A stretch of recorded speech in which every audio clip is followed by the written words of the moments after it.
Miren, yo amo mucho a la Iglesia de Cristo.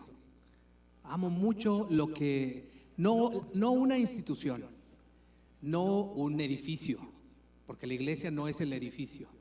Amo lo que significa la Iglesia de Cristo. La amo tanto que, y por supuesto, amo a Dios, amamos a Dios, mi esposa y yo, que yo siendo ingeniero en sistemas decidí dejar la profesión y enfocarme a pastorear la Iglesia de Cristo, porque sé lo que la Iglesia de Cristo puede lograr, la razón por la cual nuestro Señor Jesucristo inició su iglesia, este movimiento que nuestro Señor Jesucristo en su momento inició y cambió y revolucionó la historia de la humanidad. Hubo un antes de Cristo. Por eso la historia está así dividida, ¿verdad? Como antes de Cristo y después de Cristo. Y podemos ver la gran influencia que tuvo la Iglesia de Cristo, ese movimiento, esas personas, sus discípulos, todos los discípulos del primer siglo, lo que cambiaron, toda la transformación que hubo en ese tiempo, en el siglo primero. Ahora, cuando tú escuchas la palabra iglesia, no sé qué es lo que venga a tu mente. Quizá para algunos la palabra iglesia significa religión, quizá para algunos signifique aburrido, quizá significa un edificio antiguo, quizá para ti la palabra iglesia traiga a tu mente cosas agradables, momentos agradables, o quizá para ti signifique algo muy desagradable, algo que te moleste, que te hierva la sangre de coraje, ¿verdad? ¿Cómo es posible? ¿Verdad? No sé qué es lo que para ti significa la palabra iglesia, y por eso el día de hoy vamos a comenzar esta serie que se llama Eclesía, que es la palabra griega de donde viene la palabra iglesia. Entonces, si nosotros trajéramos, por ejemplo, a una persona del siglo I, un discípulo de Jesús, y le dijéramos, oye, mira, ven, si viajáramos al tiempo y nos lo trajéramos, y él pudiera ver a lo mejor los adelantos tecnológicos y cómo de repente la gente nos está viendo. No sé si ustedes sepan, pero hay gente que nos ve en diferentes países a través de la tecnología, y eso es una grande bendición. O por alguna razón quizás estás enfermo y no pudiste venir, lo puedes ver desde tu casa y es una grande bendición también eso, ¿verdad? Si estás enfermito, alguna situación así. Gracias, Raúl. Pero la verdad es que eso es una grande bendición. Si lo trajéramos, también quizá él diría, oye, ¿y qué te parece a ti la iglesia de Jesucristo ahora en este tiempo? Y para algunos quizá dirían, bueno, la verdad es que es aburrido, se me hace aburrido. Y él diría, bueno, la iglesia de Cristo aburrido, no lo entiendo. ¿Cómo puede ser aburrido? Nunca para nosotros la iglesia de Jesucristo fue algo aburrido. Quizá fue un momento, quizá nos daba pavor el reunirnos, porque sabíamos que, ustedes saben que en ese tiempo a los primeros discípulos de Jesús los perseguían. El imperio romano los comenzó a perseguir tanto que los llevaban al Coliseo romano y eran comidos por los leones. Entonces, créeme que el ser parte de la iglesia de Jesucristo no era aburrido en lo absoluto, era todo lo contrario, ¿verdad? Entonces, desgraciadamente, a través de los años, el concepto de la iglesia fue cambiando, fue transformando. Y en ese tiempo, en el siglo I, no había edificios como estos donde la gente se reunía. Solamente estaba el templo de Jerusalén, donde los discípulos de Jesús se llegaron a reunir. Pero no había espacios quizá como este, donde hay un lugar especial para los niños, donde tenemos un tiempo, donde hay un grupo de alabanza. Por supuesto que no había batería, guitarra eléctrica, etcétera. Guitarra eléctrica, ciertas cosas, es un hecho que no había, ¿verdad? No había ese tipo de cosas. Ellos se reunían, al principio los micrófonos, ellos se reunían al aire libre, se reunían en casas como lo estamos haciendo ahora, se reunían también pues en las catacumbas, ¿verdad? A veces estaban escondidos, hubo temporadas donde tenían que estar escondidos. Era algo completamente diferente, ¿verdad? Ellos se reunían los días domingo, y se reunían los días domingo porque ustedes saben que el día domingo es el primer día de la semana. Entonces ellos tenían un problema. Era el primer día de la semana, era para ellos su lunes. Entonces ellos se tenían que ir a trabajar. Entonces se reunían, cantaban, no tenían una Biblia. Algunos quizá en algunas partes tenían un rollo y podían leer un rollo de la Biblia, del Antiguo Testamento, porque no existía todavía el Nuevo Testamento. En el primer siglo se comenzaron a escribir los evangelios y algunos otros libros, las cartas de Pablo. Pero ellos, a lo mejor algunos se sabía un salmo y lo compartía, lo decía, le daban gracias a Dios, cantaban una canción y todos a trabajar, ¿verdad? Eso era lo que ellos hacían en ese tiempo. Y todo lo que ellos hacían sucedía alrededor de una idea central, una razón. Había una razón por la cual ellos se reunían dice la palabra de Dios que se reunían todos los días en el templo y en las casas, ¿verdad? Y la idea central era esta, que Jesús de Nazaret es el Hijo de Dios. Jesús de Nazaret, el que murió en la cruz, Él es el Hijo de Dios, enviado por Dios para explicar quién es Dios. Él vino para explicarnos quién es Dios y reconciliar al mundo con Dios. Esa era la idea central, la razón por la cual ellos se reunían y estaban juntos y vivían una vida y un estilo de vida muy diferente a lo que las demás personas en ese momento estaban viviendo. Sus pláticas, sus conversaciones, lo que ellos hacían, todo giraba en torno a este movimiento. Los líderes de este movimiento eran las personas que habían estado a los pies de Jesús. Imagínate estar a los pies de Jesús. Imagínate ver esos milagros, los milagros que pudieron ver sus primeros discípulos. Las personas que estaban paralíticas y que decían, es que yo lo conocí, es que desde pequeño estaba ciego y ahora está viendo, es una persona que ve, una persona muda y que ahora está hablando. Nosotros lo vimos, no nos lo contaron, nosotros lo vimos. Y no solo esto, todo giraba en torno a un evento que había sucedido y del cual ellos eran testigos. ¿Saben cuál fue el evento más importante de ese tiempo? Que Jesús había muerto. Ellos lo vieron cómo el centurión traspasó con una lanza el cuerpo del Señor Jesús, derramó sangre con agua. Vieron cómo lo enterraron, cómo lo metieron a esa tumba, ¿verdad? Cerraron la tumba con esa piedra enorme. Y a los 3 días, ¿qué creen? Esa tumba estaba vacía, porque nuestro Señor Jesucristo resucitó. Y ellos no solamente lo escucharon, ellos lo vieron. Vieron cómo Jesús había muerto. Pero también dice la palabra de Dios que por varios días el Señor Jesucristo se les estuvo apareciendo y estuvo con ellos, platicó con ellos. Le dijo a Tomás, mira Tomás, mete tu mano. Estuvo con ellos. Entonces esas personas se reunían y tenían un estilo de vida completamente distinto a lo que las demás personas de su alrededor tenían, ¿verdad? Y claro, comenzaron a darse expresiones de fe, de adoración a Dios a través de los años. Y es un hecho que las expresiones de adoración van cambiando a lo largo del tiempo y en diferentes lugares. Si nosotros, por ejemplo, vamos a Sudáfrica o vamos a Hawái, por ejemplo, si estuviéramos en Hawái, les aseguro que sería, ¿cuántos les gustaría estar en Hawái? ¿Verdad? Bueno, si estuviéramos en Hawái, Señor, toda tu iglesia quiere ir a Hawái. Si estuviéramos en Hawái, imagínate, ¿crees que estaría bien la ropa que traes en este momento? Te aseguro que no, ¿verdad? Seguramente estaríamos un poquito más ligeritos, ¿verdad? ¿Y habría algún problema? No, porque estamos en ese lugar, ¿verdad?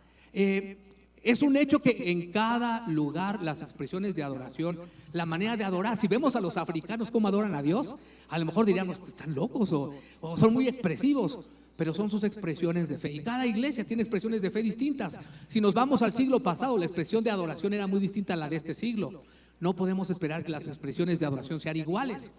Va cambiando. En su momento, por ejemplo, lo que se escuchaba era el órgano. Y las iglesias que comenzaron con el piano decían, ¿cómo es posible que estén tocando lo que se toca en los bares? Si el piano es del demonio, imagínense. Cuando nosotros comenzamos a tocar la guitarra eléctrica, la batería, el bajo, nos expulsaron del tipo de iglesias a las que pertenecíamos, porque eso era del demonio, era del diablo. ¿Cómo es posible que guitarra eléctrica, eso lo utilizan los del mundo, ¿verdad? Pero son expresiones de adoración diferentes. Ahora, aquí lo más importante, las expresiones de adoración, la manera en que adoramos puede ir cambiando. Lo que nunca debe cambiar son las enseñanzas.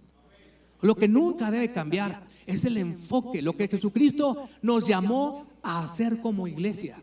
Eso no puede cambiar. Podemos estar cambiando. Si esto lo hubiéramos, las luces, por ejemplo, si se hubieran puesto un siglo anterior, pues que eso es un cabaret o qué es, ¿verdad? Hubieran dicho. Pero lo que no puede cambiar son las enseñanzas de Jesús, la expresión de Jesús, lo que Jesús nos enseñó y nos llamó a hacer. Eso no puede cambiar. Eso no puede cambiar. La forma en que adoramos puede cambiar, pero lo que no puede cambiar son las enseñanzas, la esencia, las acciones que nuestro Señor Jesucristo, la manera de actuar que nuestro Señor Jesucristo nos enseñó, la manera en la que Dios quiere que tú vivas. Eso no puede cambiar. Ahí está la manera en la que Dios nos dijo. Leemos los evangelios, las enseñanzas de nuestro Señor Jesús, y el Señor Jesús era muy claro: ama a tu prójimo como a ti mismo, ¿verdad? Aún ama a tu enemigo, el que te pida, dale, ¿verdad? ¿Cuántas cosas el Señor nos enseñó, por ejemplo, en el Sermón del Monte, que eran completamente contrarias al tiempo en el que ahora vivimos, ¿verdad? Y en ese tiempo también. Ahora, desgraciadamente, la iglesia se ha alejado en temporadas. La iglesia se ha alejado de la esencia de lo que debiera ser el cristianismo. La iglesia se ha alejado de esa esencia. Y cuando la iglesia se aleja de la esencia, las personas son lastimadas. Cuando nos alejamos de la razón por la cual la iglesia de Jesucristo existe, las personas han sido lastimadas. Si nosotros vemos a lo largo de la historia, nos damos cuenta que la iglesia de Jesucristo lastimó, y no solamente lastimó, torturó, mató, asesinó en nombre de Cristo. Recuerdan que hay en la historia, se nos menciona cómo la iglesia torturó, asesinó. Y si trajéramos a un discípulo de Jesús y le mostráramos lo que ese movimiento que comenzó con nuestro Señor Jesús llegó a ese tipo de situaciones, que en el nombre de Jesús estuvieron matando a aquellos que no creían que no querían ser cristianos, los torturaban y los mataban. Los que no creían como ellos, los mataban. Imagínense esas personas diciendo a los discípulos de Jesús: ¿cómo es posible que estén utilizando el cristianismo para estar haciendo esto cuando nuestro maestro nos dijo: ámense los unos a los otros? Les dijo: un mandamiento nuevo les doy, que se amen como yo los he amado, dijo el Señor Jesús. ¿Cómo nos amó el Señor? Hasta la muerte. Él estuvo dispuesto a dar su vida por nosotros. Entonces, cada vez que la iglesia se aleja de las enseñanzas originales de Jesús, la iglesia pierde su camino. La iglesia pierde su camino. Y cuando la iglesia pierde su camino, la iglesia pierde su influencia. Y eso, ¿sabes? Eso es muy peligroso, que la iglesia pierda su influencia. Porque quizá en este momento no te des cuenta, pero en su momento, gracias a que la iglesia, el movimiento, no la institución, el movimiento, las personas, los discípulos de Jesús comenzaron a permear su manera de ser, su estilo de vida. La sociedad comenzó a cambiar. En ese tiempo, ustedes saben que a las mujeres se les trataba menos que a un animal. A los niños no valían nada. Los niños, es más, a los niños no se les ponía nombre hasta determinada edad, porque pues no sabían si iban a morir o no. Entonces, bueno, ya se murió, el que sigue. Si no, pues el que sigue, ¿verdad? Los niños no valían. Pero cuando las enseñanzas de nuestro Señor Jesucristo permearon toda la sociedad, el mundo comenzó a cambiar. Y entonces sabíamos que una mujer, el apóstol Pablo lo dijo de esta manera: ya no hay hombre, ni mujer, ni esclavo, ni libre, sino todos somos iguales delante del Señor. Y entonces ahora los derechos civiles que disfrutamos como sociedad, ahora es gracias a la influencia que tuvo en ese momento la iglesia de Jesucristo. Por eso es importante. Ahora, desgraciadamente, a través de la historia, la iglesia se ha desviado, pero gracias a Dios por aquellos hombres de Dios. Siempre ha habido un remanente, siempre ha habido un grupo de hombres que han dicho: oigan, ¿qué está pasando con la iglesia? No debe ser así. No nos podemos comportar de esa manera.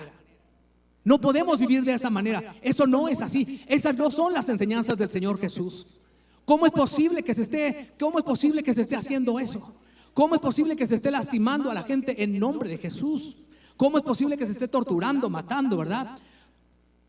Por ejemplo, si nosotros entendemos cómo el día de hoy podemos disfrutar de leer la palabra de Dios, la Biblia, en nuestro idioma, en español, Pero hubo un tiempo en que se mataron a hombres y mujeres que tradujeron la Biblia para que tú y yo la pudiéramos leer. Porque solamente por mucho tiempo, ustedes saben que la Biblia, la Biblia en general se escribió en griego, en hebreo y en arameo, que eran los idiomas de ese tiempo, ¿verdad? Y después se pasó principalmente en el siglo IV al latín. Pero ¿cuántas personas leían el latín? Es más, ¿cuántas personas leían? Entonces, nadie sabía, se comenzaron a perder los principios, las enseñanzas de Jesús. Hoy tú y yo podemos leer los evangelios y podemos escuchar y podemos leer lo que nuestro Señor Jesucristo nos enseñó. Por eso, si tienes una Biblia, aprovéchala, porque sabes, hubo personas que dieron su vida para que tú y yo la podamos leer. Hoy tú y yo la podemos leer, pero a las personas que se atrevieron a decir: es importante que la gente sepa la verdad, aquí está la verdad, y la gente no lo conoce, dieron su vida como para que tú y yo la tengamos ahí arrumbado, no la usemos.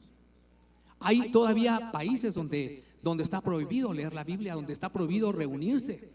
Las personas se reúnen y los matan, los asesinan, ¿verdad? Estaba escuchando, por ejemplo, ahorita cómo están viviendo en Siria. La situación en Siria de los cristianos es lamentable, ¿verdad? Entonces, el día de hoy tú y yo somos responsables, porque somos la iglesia de Jesucristo, tú y yo. Entonces somos responsables de que en nuestro tiempo, en nuestra generación, las enseñanzas de Jesús se vivan, y la iglesia de Cristo viva como nuestro Señor Jesucristo quiso que tú y yo viviéramos. Todos los que estamos aquí, nosotros decidimos qué es lo que las personas que no conocen a Jesús, que no son discípulos de Jesús, que ellos sepan quién fue Jesús a través de nosotros. Nosotros representamos a nuestro Señor Jesucristo. Todos, ahora mira, yo creo que todos los que estamos aquí estamos de acuerdo en esto, en que si yo me llamo discípulo de Jesús, lo menos que puedo hacer es lo que yo tengo que hacer es comportarme como un seguidor de Jesús. Yo me digo cristiano, yo soy cristiano, yo soy un discípulo de Jesús. Bueno, tengo que comportarme como un discípulo de Jesús. Un cristiano no es la persona que viene los domingos a la reunión de la iglesia. Un cristiano es un discípulo, un seguidor de Jesús, porque tus acciones, nuestras acciones y reacciones acreditan o desacreditan la autenticidad de nuestra fe. Te lo voy a repetir: nuestras acciones y reacciones acreditan o desacreditan la autenticidad de nuestra fe. En otras palabras, la manera en la que tú actúas, cómo tú reaccionas a la vida, porque ¿cuántos saben que la vida no todo es color de rosa? Hay momentos difíciles, pero la manera en la que tú reaccionas, la forma en la que tú actúas, eso acredita, eso o desacredita la autenticidad de tu fe. ¿Qué tan auténtica es tu fe? Depende de cómo tú estás reaccionando a la vida. ¿Cómo tú reaccionas? Eso habla de si realmente eres un hijo o una hija de Dios. Nosotros representamos a la iglesia de Cristo en nuestra generación. ¿Cómo lo estamos representando? ¿Cómo tú y yo estamos representando a la iglesia de Jesucristo en nuestra generación? Mira, Mahatma Gandhi, el libertador de los hindús, él dijo: me gusta mucho su Cristo, pero no me gustan los cristianos. Me gusta mucho Cristo, sus enseñanzas están fabulosas, pero los cristianos no me gustan, porque son muy diferentes a Cristo. Jesucristo decía una cosa y estos cristianos hacen completamente lo contrario. Y quizá por eso hay muchas personas que dicen: pero ¿para qué voy a ir con mi vecino si mi vecino está peor que yo? ¿Para qué voy a ir si nada más ve las broncas y todos los problemas que tienen ahí? Vivimos mejor tú y yo, mi amor, ¿verdad? Me quieres hablar de un Dios de amor, me quieres hablar de un Dios de amor, y todo el tiempo te la pasas hablando de lo que te hicieron y de lo que no te hicieron, y sigues con odio y con rencor, cuando yo leo en tu Biblia que Jesucristo dijo: ama a tu prójimo y aún ama a tu enemigo, y cuando tu enemigo te maldiga, tú bendícelo. Y tú me quieres hablar de ese Dios de amor y veo todo el odio y toda la amargura que hay en tu corazón. ¿Cómo voy yo a creer en ese Dios? ¿Cómo voy a creer yo en ese Cristo? Me hablas de un Cristo que dio su vida, que no solamente vino y nos dijo cosas bonitas, no, dio su vida. Dice la palabra de Dios que Él, siendo Dios, no estimó el ser igual a Dios como algo a que aferrarse, se despojó de su divinidad y vino a este mundo y tomó la forma de cada uno de nosotros, dice forma de siervo. Se hizo obediente hasta la muerte y muerte de cruz. O sea, Él se sacrificó, Él dio toda su vida, Él derramó toda su sangre. Y yo te veo a ti que no quieres sacrificarte ni tantito. ¿No te gusta sacrificar? Ay, no, es que es el único día que me levanto tarde. No, es que es el único día que puedo hacer esto. Es que no puedo no sé qué. No estoy dispuesto a hacer. No estás dispuesto a hacer ningún sacrificio. ¿Cómo quieres que yo crea en ese Dios? Y por eso las palabras de Gandhi deben resonar en nosotros, ¿verdad? Me gusta tu Cristo, pero no me gustan tus cristianos. Ahora, es cierto que a lo mejor muchas personas hasta pueden decir, no, la verdad, pues sí, dice mucho y siente que sabe mucho y dice que él es bueno y que él no adora las imágenes y que no hace no sé qué, pero mira el tipo de boca que tiene y mira la manera en la que trata a los demás. No va, ¿verdad? Ahora, gracias a Dios de que no solamente escuchamos ese tipo de cosas, también podemos escuchar de gente que dice, la verdad, estoy muy agradecido y lo hemos escuchado muchas veces, ¿verdad? Y es gracias a cada uno de ustedes. Gracias a Dios por la iglesia. Gracias a Dios porque esas personas me ayudaron. Cuando estuve atravesando un tiempo muy difícil, estuvieron conmigo. Me dijeron, cuéntame en qué te puedo ayudar. ¿Cómo te puedo ayudar? ¿De qué manera te puedo estar contigo en tu dolor, en esa situación? Y me ayudaron, estuvieron conmigo, oraron por mí. Supe de personas que estuvieron orando por mí, vieron por mí, me echaron la mano económicamente, me dieron trabajo, vieron de qué manera me pudieron ayudar. Mi vida ha cambiado a través de su testimonio, a través de su ejemplo. Soy una nueva persona, le entregué mi vida a Cristo. ¿Por qué? Porque pude ver a Jesús en ellos. Gracias a Dios también por ese tipo de testimonios.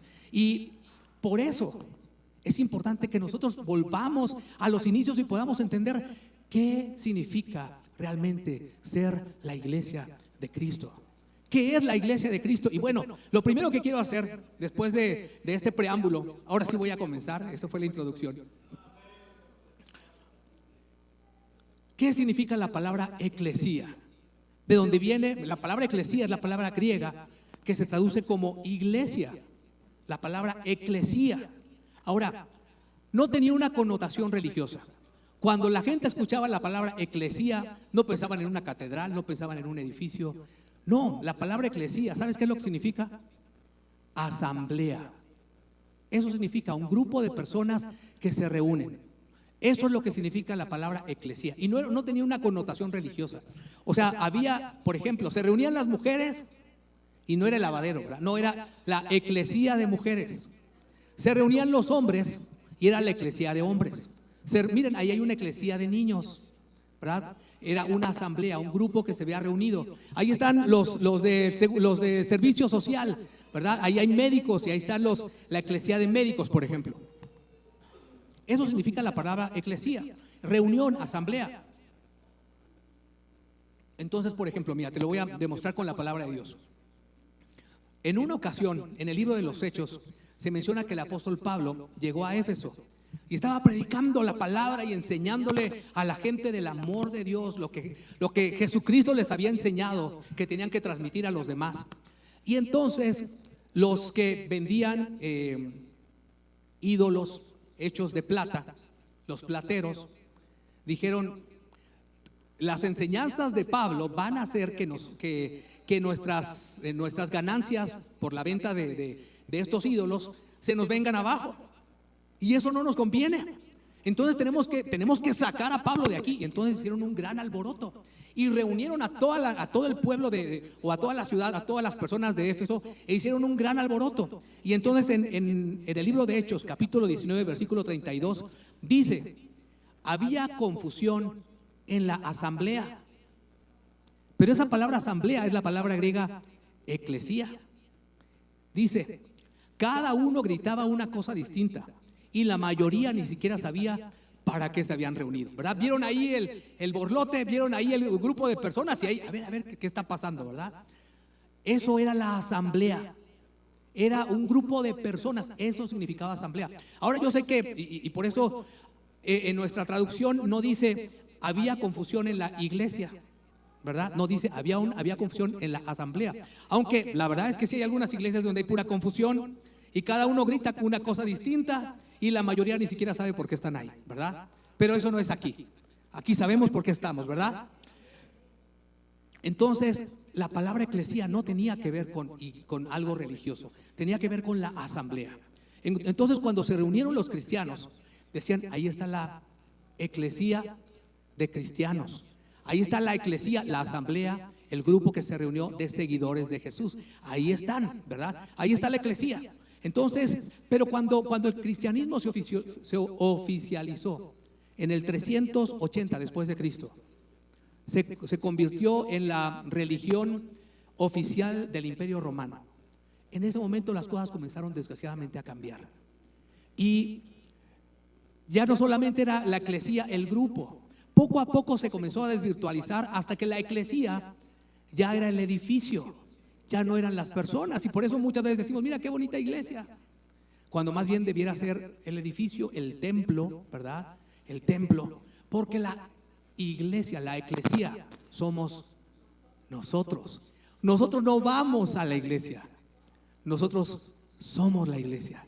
Dios no solamente quiere que vayas a la iglesia los domingos, Dios quiere que seas la iglesia todos los días, el lunes, el martes, el miércoles, donde quiera que estés. Mira, y aquí quiero que, miren, por supuesto que es muy importante el que tú y yo estemos en este lugar el día de hoy, porque parte de ser la iglesia de Cristo es reunirnos. Por eso la iglesia significa reunión, asamblea. Por supuesto que es importante reunirnos en el templo, en un lugar, en un edificio y en las casas, como lo hacían los primeros discípulos. Pero no lo es todo. No lo es todo. Tú y yo, Dios nos ha llamado a representar, a ser representantes de nuestro Señor Jesucristo. Dios nos ha llamado a eso. El gran movimiento, la asamblea, la reunión de seguidores de Jesús terminó siendo solamente un lugar físico. Cuando Dios nos ha llamado a ser sus representantes, a representarlo aquí en la tierra, que la gente lo conozca a través de lo que tú y yo vivimos todos los días, en todo momento. Pero gracias a Dios de que a lo largo de la historia se han levantado hombres valientes que han dicho, no, eso no fue lo que enseñó el Señor Jesús. Así no se debe vivir. Así no podemos estar haciendo las cosas, ¿verdad? Se levantaron hombres. Ahora, la primera vez que se mencionó la palabra eclesía en el Nuevo Testamento, la mencionó nuestro Señor Jesucristo en el Nuevo Testamento. Nuestro Señor Jesús iba caminando con sus discípulos, iban de viaje y les preguntó, bueno, ¿y quién dicen las personas que soy yo? Y les dijeron, bueno, pues algunos dicen que tú eres Elías o que tú eres alguno de los profetas. Y entonces en Mateo 16:15 dice, entonces les preguntó, ¿y ustedes quién dicen que soy? Ustedes. Bueno, ustedes me han escuchado a compartir, ustedes me han visto, han vivido conmigo. ¿Quién dicen ustedes que soy yo? Jesús, nuestro Señor Jesús, todavía no se había revelado a ellos. Y dice la palabra de Dios que en ese momento el que más hablaba, ¿verdad? Pedro, el que antes de pensar hablaba y lo decía, ¿verdad? Y que era aventado, y él fue el primero que dijo. Versículo 16 dice, Simón Pedro contestó, tú eres el Mesías, tú eres el Cristo, que es la palabra griega de Mesías. Mesías significa ungido. El ungido, ¿a quién se les ungía? A los reyes, a los sacerdotes. Tú eres el ungido, tú eres el rey de reyes, tú eres el que hemos estado esperando, tú eres el Mesías, el Hijo del Dios viviente. Y yo me imagino que Jesucristo sonrió, dijo, por fin Pedro, por fin le atinaste algo, ¿verdad? Y dice el versículo 17, Jesús respondió, bendito eres Simón, hijo de Juan, porque mi Padre que está en el cielo te lo ha revelado. No lo aprendiste de ningún ser humano. En otras palabras, sí, Pedro, yo sé que no eres tan inteligente como para haberlo dicho por tu propia cuenta. Mi Padre Celestial te lo reveló, ¿verdad? Te sopló y te lo reveló, ¿verdad? Tú eres el Cristo, el Hijo del Dios viviente. Tú eres el Mesías. Y luego el versículo 18 dijo, ahora te digo que tú eres Pedro, que significa piedra. Tú eres Pedro, una piedra, y sobre esta roca, que no es lo mismo piedra ¿Qué roca, verdad? Y sobre esta roca edificaré mi iglesia. ¿Qué significa la roca? ¿Qué significa? La declaración que el apóstol Pedro había hecho, que él era el Mesías, que él era el ungido. Sobre esta declaración de que yo soy el ungido, el Rey de Reyes y Señor de Señores, que vine a este mundo para comenzar el reino de los cielos, que él mismo decía, el reino de los cielos se ha acercado, un reino diferente, una cultura distinta. En ese momento comenzó la iglesia de Cristo y dijo: y sobre esta roca edificaré mi eclesía, mi iglesia, mi asamblea, la asamblea de seguidores de Jesús, a través de esta declaración de que ahora comienza un nuevo reino, el reino de los cielos aquí en la tierra. Y esa fue la primera vez que apareció en el Nuevo Testamento. Jesús les dijo, esta es mi iglesia, ¿verdad? Y sobre esta roca la edificaré. Voy a levantar un movimiento de personas que dirán: mi reino ha llegado. A través del reino, a través del Rey que es Jesucristo. Y luego termina esta frase diciendo: ahora te digo que tú eres Pedro, y sobre esta roca edificaré mi iglesia, y el poder de la muerte no la conquistará. El poder de la muerte no la conquistará. En otras palabras, ni aún mi muerte, ni la muerte de ustedes va a poder terminar con la iglesia. Y han pasado más de 2000 años y podemos ver que ha sido una realidad. Por cuánto tiempo han querido destruir a la iglesia de Cristo, y gracias a Dios cada vez habemos más hijos de Dios, más personas que decimos: Jesucristo es el Señor. Han pasado más de 2000 años y estamos tú y yo todavía aquí, ¿verdad? Declarando que Él es el Señor. Jesús no estaba hablando de un edificio, estaba hablando de la asamblea, de ti y de mí. Ahora, luego más adelante podemos ver al apóstol Pablo hablando de esta misma situación. En 1 Corintios 6:19 dice: ¿Acaso no saben? Le está diciendo a la iglesia de Corinto: ¿acaso no saben que su cuerpo es el templo del Espíritu Santo, quien está en ustedes, y al que han recibido de parte de Dios? Ustedes no son su propio dueño. Tú no eres tu propio dueño. Les está diciendo: ¿qué no se los he dicho? ¿Qué no lo hemos platicado en otro tiempo? ¿Acaso no saben? ¿Acaso no recuerdan que lo hemos platicado? ¿Acaso no saben que su cuerpo es el templo del Espíritu Santo? En otras palabras, dentro de ustedes vive Dios mismo, el que levantó a Jesucristo de entre los muertos. Ahí está contigo todo el tiempo, en el trabajo, cuando estás criando a tus hijos, en tu negocio, en tu empresa, donde quiera que tú estás, ahí está el Espíritu Santo. Y eso tienes que recordar. Dice, y sigue diciendo el versículo 20: por tanto, como el Espíritu Santo, Dios mismo, vive dentro de ti, ya no en un templo físico, no tienes que ir a un templo físico porque ahí está Dios, sino que Dios vive ya dentro de ti. Dice: por tanto, glorifica con tu cuerpo a Dios.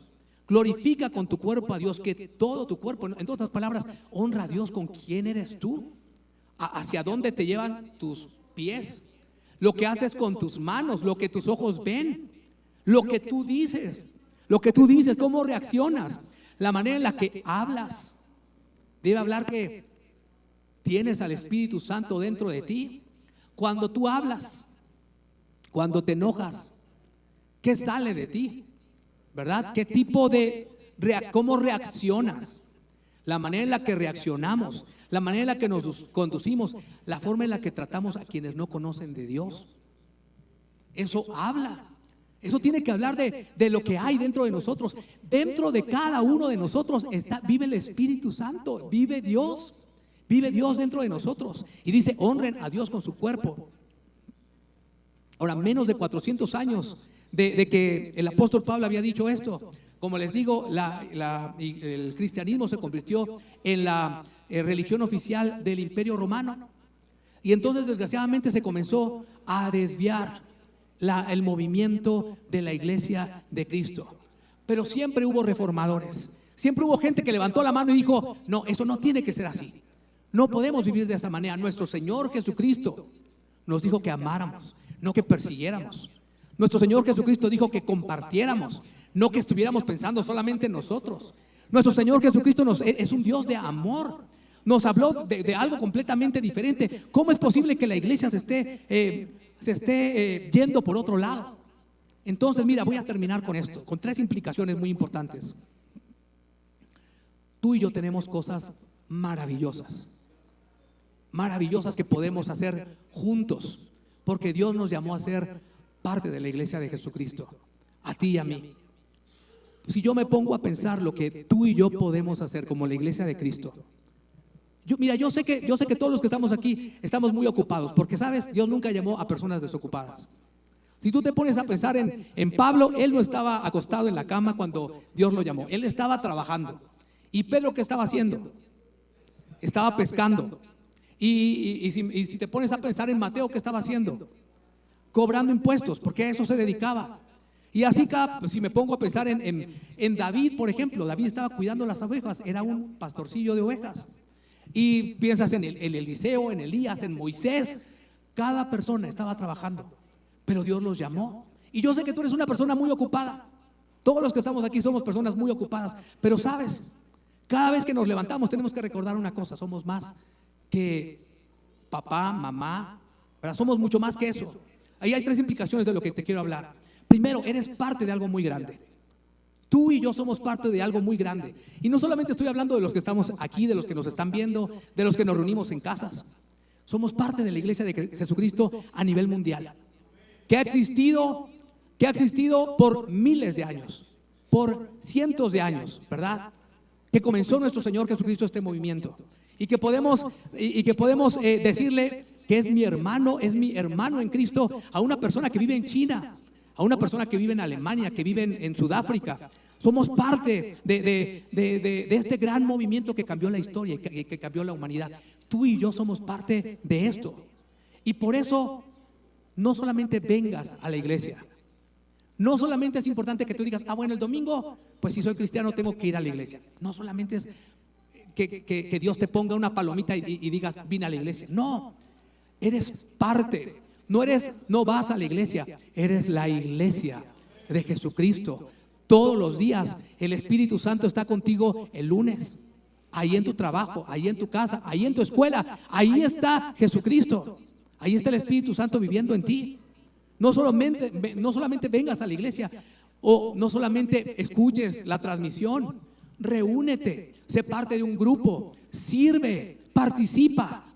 Porque Dios nos ha llamado a cada uno de nosotros a ser la iglesia de Jesucristo. Y no solamente en este lugar, todos los días, el lunes, el martes, el miércoles. Segundo, eres un templo que se mueve y habla. Eres un templo. Leíamos en 1 Corintios, ¿no saben que ustedes son el templo del Espíritu Santo? Tú eres un templo que se mueve y habla. Es cierto, eres papá, eres hijo, eres esposo, quizá eres ingeniero, eres empresario, eres estudiante, pero eres algo más. Eres un representante eres un representante de Dios. El apóstol Pablo lo dijo de esta manera: ustedes son embajadores. Son embajadores de Cristo. ¿Sabes qué hace un embajador? Está en otro país representando a su país. Tú, ahí donde tú estás representando a Dios, estás representando a Cristo. Mi pregunta es: en tu empresa, en tu negocio, en tu escuela, ¿cómo estás representando a Jesús? Porque eres un hijo de Dios. ¿Cómo lo estás representando?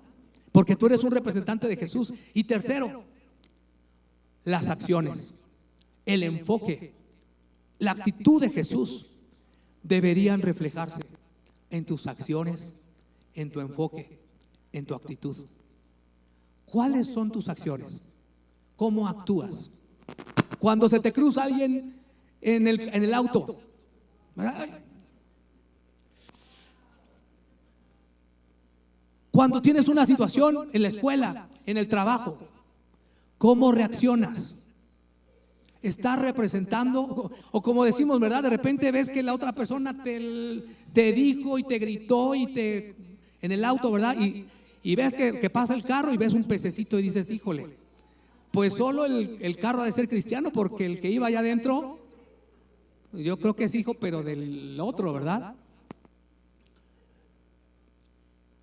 tus acciones, tu enfoque, la manera en la que ves el mundo, tus actitudes deben reflejar las acciones, el enfoque y la actitud de un seguidor de Jesús.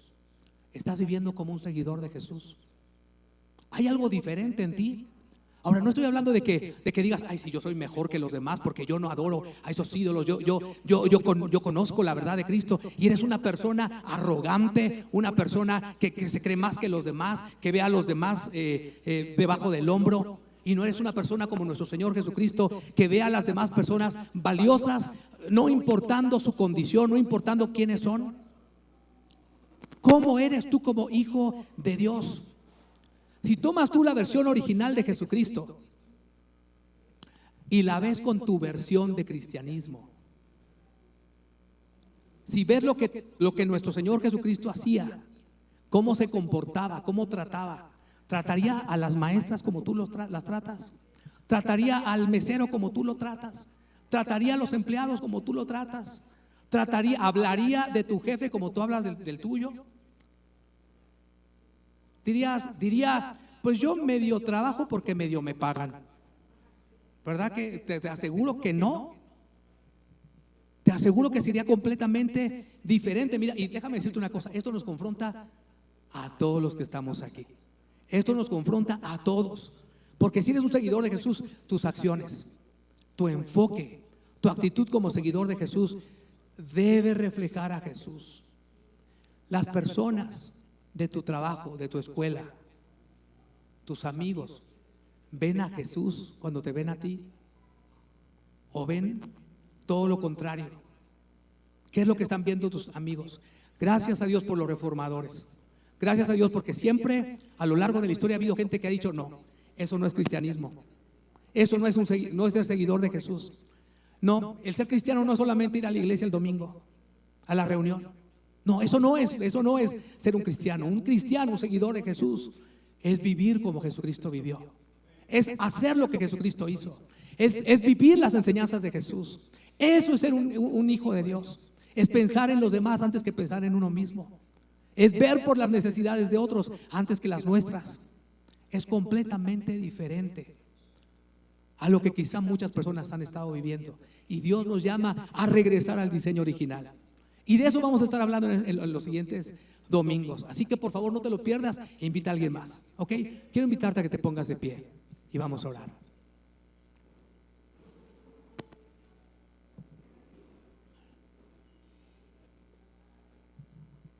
Imagínate, cierra por un momento tus ojos. Imagínate que todas las personas que se dicen cristianos no solamente se dijeran cristianos, o no solamente fueran a la reunión de la iglesia, o de vez en cuando se aparecieran en la iglesia,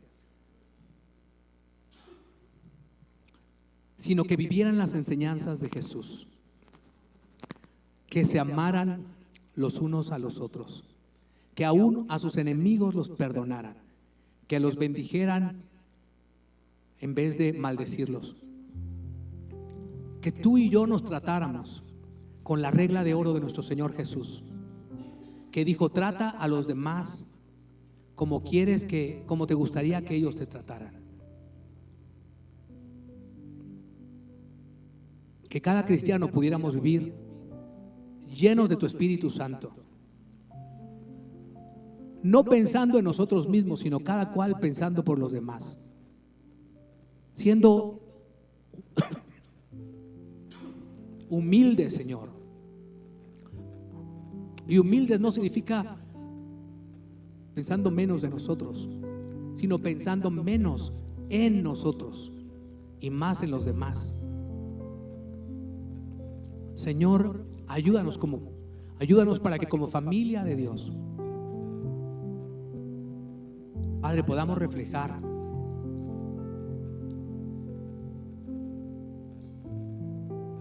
podamos ser verdaderos seguidores tuyos,